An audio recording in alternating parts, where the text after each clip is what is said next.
under 10.5 on the line. You have to be the biggest, dumbest idiot. Josh Allen inside the 10, inside 5, touchdown, game over. Going into the draft, I was a big Penix guy. I'm still a big Penix guy. Rashee Rice is way ahead of schedule in his ACL rehab, which is good news for his fantasy managers because the Dallas court system is way behind schedule. That's also good news for local comedian Miles Francis.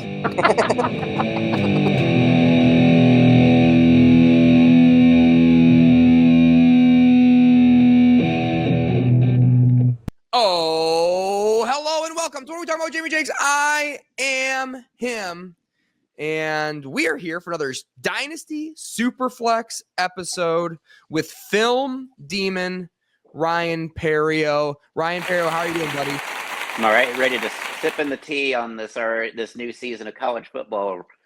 Eagerly awaiting the draft, 9 months away. Already watching other experts align with the views that I had at the end of last year, considering some of the players that I have picked out. It's pretty fun to watch everybody after week one be like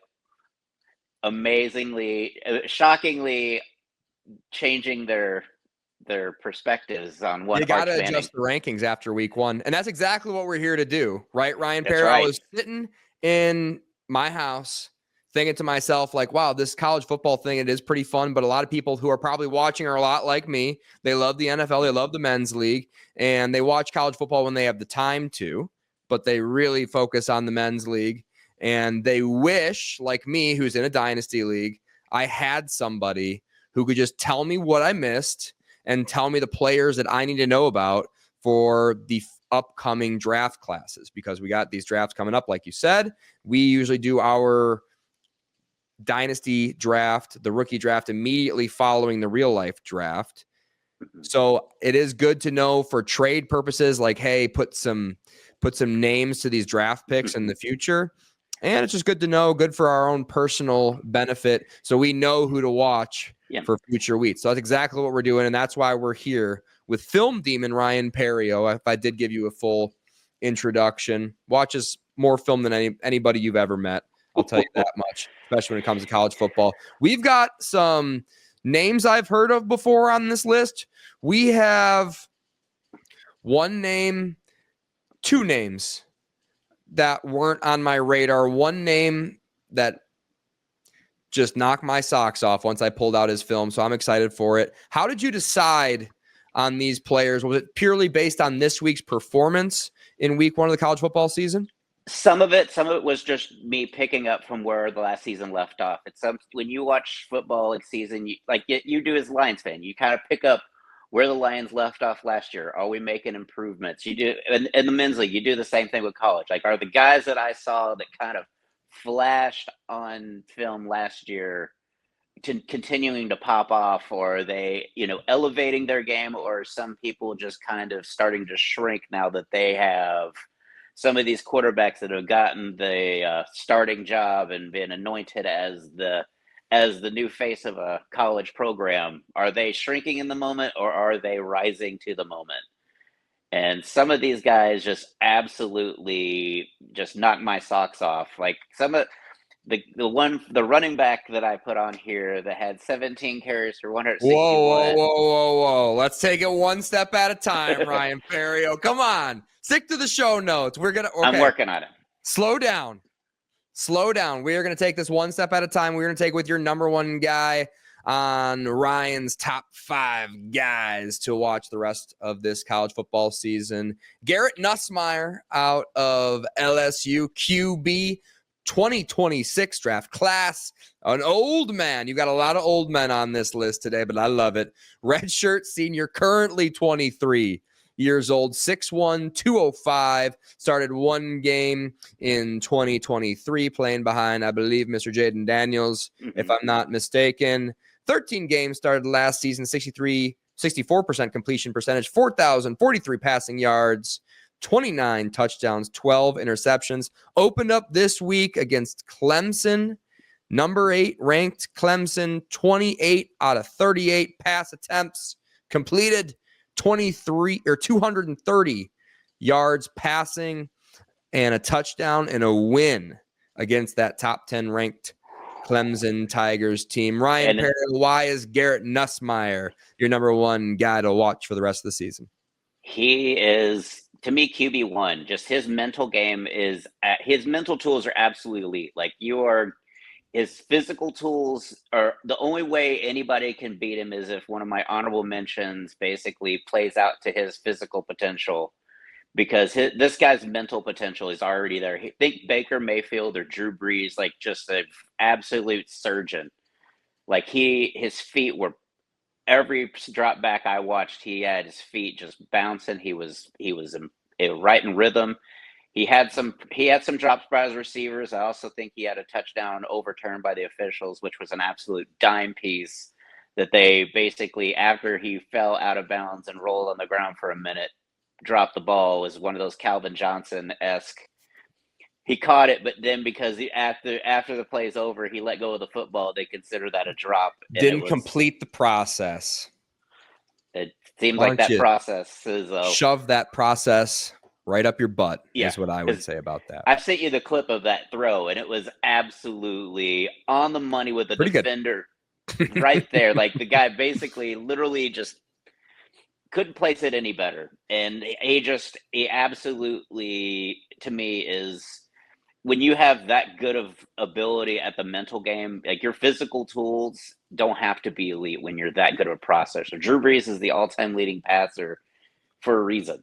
Like he absolutely shreds defense with his ability to read and react. So he's listed currently, I had him at 6'1", 205. You kind of compared him to some slightly shorter quarterbacks. I believe both those guys are 5'11"-ish on a good day. Would you think that 6'1" is going to hold out at the combine? I'll bet you he measures out at 5'11", 3/8 when we get to the combine. 6'1" in cleats, got it. And not an ultra mobile guy, Ryan Perrio. He's mobile enough. Like he picks his spots again. I think he's a lot like Baker Mayfield. Like he doesn't shock you, but he does know when to move and pick up positive yards. Little scamper to him. He's anticipation. Sounds like a big anticipation guy. Cannon for an arm. Yeah. Good arm. Bad arm. Good arm. I don't think cannon. I think he's elite anticipator and elite ball placement. Sweet. Moving on to number 2 on our list. And then after this one, spoiler alert, Ryan Perrio is going to get to talk about his running back on the list. Number 2, though, before we get there, we got to talk about Carson Beck, quarterback for Miami. Another class of 2026. Red shirt senior, not as old, though, 22 years old. Big guy. Didn't realize Carson was this big. Obviously heard of him, but didn't realize he was this big. 6'4", 220. Started 27 games at Georgia, just transferred to Miami. Last season, 3,485 passing yards, 28 touchdowns, 12 interceptions. The year prior was better in some ways, worse in other ways statistically. Win against Notre Dame. Ryan Perrio's sweet Notre Dame. 20 of 31, 205 passing yards and 2 touchdowns. Why did Carson Beck make your list here, Ryan Perrio? Total redemption story from a guy that that people were really counting out after he transferred out of Georgia, thinking he couldn't hack it. Maybe it was with his elbow surgery and everything else, that maybe he was going to a school. Supposedly the thing was he was going to a school with less distractions, but he chose Miami, which seems like more distraction. And had a girlfriend there too, right? Yeah. Like swimsuit model, something like that. Oh yeah. But he is one. I've been on him since his sophomore year at Georgia. He's got elite ball placement, better arm than Garrett Nussmeier, but not cannon for an arm like some of the quarterbacks we'll mention later. But absolute accurate when he has time and is able to process. See, a lot of notes on him out of this game versus Georgia was Georgia did not allow him to do any kind of pre-snap adjustments, whereas Miami's giving him kind of the full reign to the offense. So maybe that also helps you look a little better when you have the ability to change what's going on instead of running the play as called. Feels like he's got a big head, which means he's probably smart. He's really smart. It seems like he was injured, and when he couldn't at spring practice, there was a good story about him that while he couldn't throw in spring practice, that he met up with every player in the meeting room and just kind of got to know everybody. That's a quarterback I like to have on my team. Seems like a solid leader. Like he did a great job against a vaunted Notre Dame defense, and Notre Dame's quarterback just played it, or like Arch Manning, just again giving new guys reins to a program, and hoping that hopefully the offensive coordinator realizes they also have one of the best running backs in the country on their team and gives him more than 4 touches in a game. Who are you talking about? Miami? No, Notre Dame. Oh, Jeremiah Love. Got they it. have Jeremiah Love, and they gave him 4 touches for 13 yards. So seems like the offensive coordinator kind of got lost in the trying to get his quarterback comfortable, lost sight of who is really good at this on this offense. Happens to the best of them. Ryan Perrio, including Carson Beck, big guy, tall guy, white guy. Maybe he's smart. Moving on to number 3 in our list. Blindsided by this name. I'll be honest, Ryan Perrio. Didn't even think about looking at the box score of this game. Robert Henry Jr., running back out of UTSA, does not have a Wikipedia, which is how I usually go through the show notes. I go straight to Wikipedia. Does not have one. Had to go straight to ESPN, which website stinks. 5'9", 205. 706 yards, 7 touchdowns last season. Not that impressive. You know what is impressive? Taking 16 carries for 177 yards, long of 75, in a loss to ranked Texas A&M. Old guy. This guy is ancient, right, Ryan Perry? I think he's like 32 already. He'll be 33 or whatever, right? No, he'll be 25 his rookie year in the NFL. Tell me why. I mean, 177 yards against what we call in Texas, we refer to them as just A&M. But yes. Texas A&M, pretty good, Ryan Perrio. Extremely impressive performance, averaging 9.9 yards a rush against a top 5 SEC defense, just basically running roughshod over them, and it had to take a breather. Like, had to come out because he was just gassed from all the yards he was getting. Like, he reminds me of Bucky Irving. Like, a lot of his style reminds me of Bucky Irving, that he just kind of has that quick burst, and if you're not in position to make a tackle, he's going to be by you. And he just kind of gave me a lot of Bucky Irving vibes in this one. I'm excited to see how his season goes up for that, but I think he definitely put himself on the scout radar. I think a lot of, like, even another program was mentioning him as, it's just an impressive film to watch. Like, he absolutely was just gashing this team. And give it up. Props to UTSA. They have another McCown on their roster. Luke McCown's kid, I believe, Owen, is the quarterback. Oh. So nice. UTSA has got a pretty legit program for a step down, the step down league. They got, Owen McCown, who was highly sought after and from the big schools, but I guess the coach of the high school coach of Josh and Luke McCown is the college coach at UTSA. And so they're sending their kids his way to coach them like his family did. Bob Henry Jr. was so not productive last year. They just developed him. He just squatted a bunch, and now he's like good at football. I think he's a transfer. I would like to think he was a transfer, and that he just basically had, Yeah. Again, he doesn't have a Wikipedia. Yeah. I don't know where he came from, but yeah, kind of pedestrian statistically last season. So wherever maybe the hell he parts unknown. 23 years old, be 20. I think it's a December birthday, so he'll turn 25 his rookie year. He'll turn 24 this year, I believe. Yeah, so interesting. Out of nowhere, I saw literally just scrolled through the YouTube shorts of Bob Henry Jr. before we got on, because like I said, this blindsided me. Yeah. Crazy speed. Shades of like a crazy head fake on his 75-yard run. Like the most awkward, crazy looking head fake that you would never think would work, but seems to be extremely explosive laterally. And like you said, did kind of jump off the film like a Bucky Irving did to me early on last year. 205, 5'9". So I think a little bit pretty similar size to Bucky, so that kind of all checks out and makes sense. But yeah, I'm going to be turning on UTSA. I'm glad I paid extra for your YouTube TV Sports Premium Ultra Deluxe package so I can watch some UTSA programming for the rest of the year. Because, yeah, maybe he's just the Ashton Genty of this class, except he hasn't had production until then, and he's 23, which is interesting. All right, moving on. 2 more names to go. The last offensive player, curveball for you, our 5th player for this segment will be a defensive player for you IDP guys out there. But first, we're going to talk about number 4 on the list, Jordan Tyson, wide receiver out of Arizona State, redshirt junior. Now we're getting into some youth here, Ryan Perrio. Currently 21 years of age, listed at 6'1", 195, which makes me nervous because now I'm thinking like he's going to show up at the combine. He's going to weigh like 165 pounds. You're going to be like, dang it. We spent all our time scouting this guy, but he didn't look that small on film, did he, Ryan Perrio? No, he doesn't. Colorado transfer, interestingly enough. Last season, 1,101 receiving yards, 10 touchdowns. Didn't realize he was putting up those type of statistics last season at Arizona State. And, of course, he went for 12 receptions, 141 yards, 2 touchdowns against the mighty Fighting Northern Arizona Lumberjacks.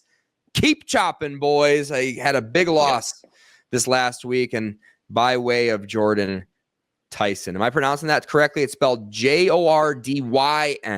That's correct. Tyson, Tyson. Yep. Right now, he's currently ranked as wide receiver 1 on most mock drafts and everything. He is. Oh, really? He's top 5. A lot of people have him slotted to the Patriots around 6 or 7. That they don't know Kyle Williams like we do. And so, but he definitely has shades of Amon-Ra St. Brown. Like if you watch him, like he has speed, but he is competitive at the point of attack. I like that. He is, if you like Amon-Ra St. Brown, he plays very, very similar skill set where he is running clear crossers, or he's coming back for the football and he's gonna make sure he's the one that comes down with it. I see his highlight clips. There are some very Amon-Ra-ish quiet catches where he absolutely just dogs a defender and just either goes up 5 feet in front of him and jump catches it, or just takes it out of his hands. He is right now wide receiver 1. I think to me, he profiles as an Amon-Ra St. Brown, maybe a Garrett Wilson type, where he just is absolutely you're a wide receiver you love to have. He's either your undersized number 2 that can just absolutely wreck a game, or he's your Amon-Ra number 1 receiver that can play inside.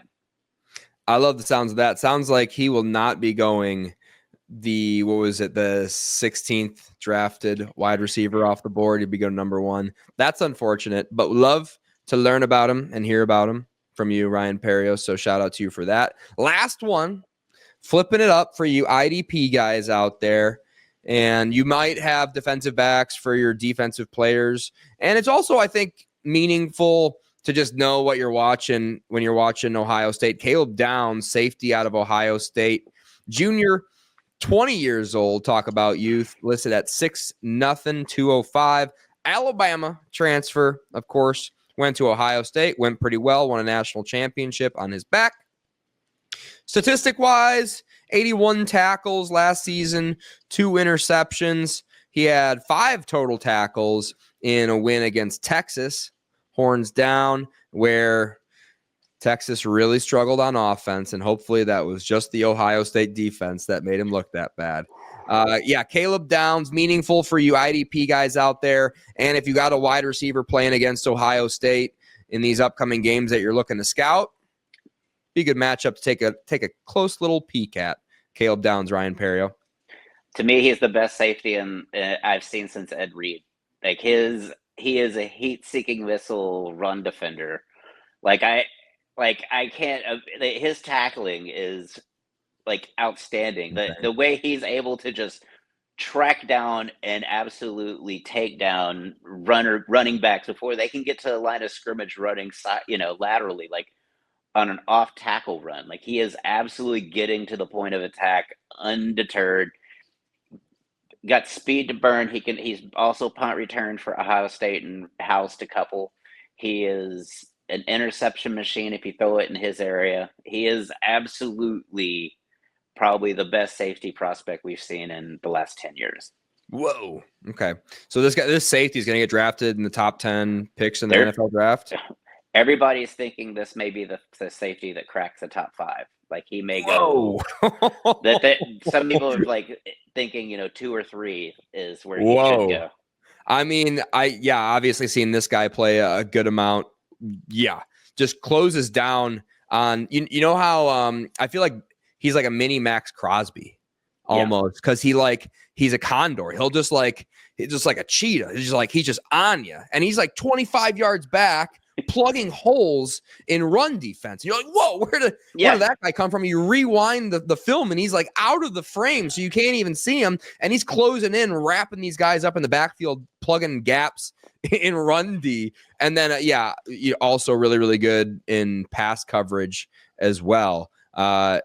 Didn't have like any gaudy like interception statistics, but when you're on a good defense and you're safety, sometimes you aren't going to luck into a lot of interceptions, especially when teams probably not throwing your way that often or running your way that often if they can help it. So I'm really excited to watch some more Caleb Downs these next upcoming football games. And that's Ryan's list of top 5. He did tip earlier in this segment that he sent me like a list of like 15. So we're going to probably give you new names every week. I think it will be our goal, just a sort of a primer for our Super Flex Dynasty drafts for our 2026, 2027 rookie drafts, just so you know what you're trading away when you're trading a first round, second round pick, and just for our own eyeballs so we can get on these guys, so I can learn about Jordan Tyson from Arizona State, so I know to watch their offense play this year, which is really why we're doing it, because I'm a big NFL guy, not a big college guy until the NFL season ends, and I got to figure out who the good rookies are going to be. So that's why we're getting ahead of it here, and I'm happy to have Ryan Perrio, an absolute asset to the team. Thank you for joining us here again, Ryan. Thanks for having me. Please subscribe to the channel. We are going to keep on putting out Superflex Dynasty content until you guys stop watching, and then we'll probably stop putting it out because it's kind of hard work. But thank you anyways. Stay tuned for more content, and good night.